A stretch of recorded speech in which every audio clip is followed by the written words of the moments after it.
ફરિયાદ આપવામાં આવેલી હતી કે એમનો દીકરો જે નિખિલ પરમાર કરીને છે, નવી મુંબઈમાં ઉલવા વિસ્તારમાં રહે છે અને ગઈ ફેબ્રુઆરીમાં નિખિલ દ્વારા ફોન કરવામાં આવેલો હતો વોટ્સએપ ઉપર કે નિખિલના ઓળખીતા કપિલ રાજપૂત, ગિરીશ મોરે એમને એક ખોટા રેપ કેસમાં ફસાવીને પૈસાની માંગણી કરે છે. તો આ બાબતમાં 20મી તારીખે ફરીથી એમને ફરિયાદીશ્રીના ફોન ઉપર એમને દીકરાનો વોટ્સએપ કોલ આવ્યો.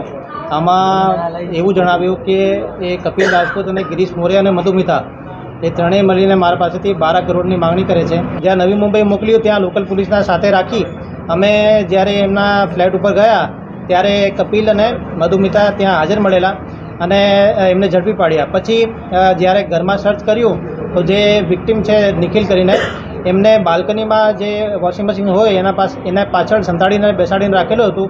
એને પણ ત્યાંથી વિક્ટિમને રેસ્ક્યુ કરવામાં આવેલું અને વિક્ટિમના સ્વાસ્થ્ય અત્યારે સારું છે.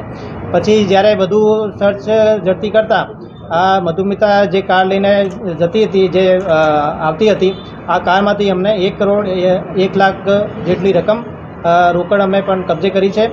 અને નવી મુંબઈ ખાતેથી અમે લોકો કપિલ રાજપૂત અને મધુમિતાની ટ્રાન્ઝિટ રિમાન્ડ 2 દિવસની લઈને અહીંયા લાવેલી છે. અહીંયા ધરપકડ કરી છે અને વધુ પૂછપરછ આગળ ચાલુ છે.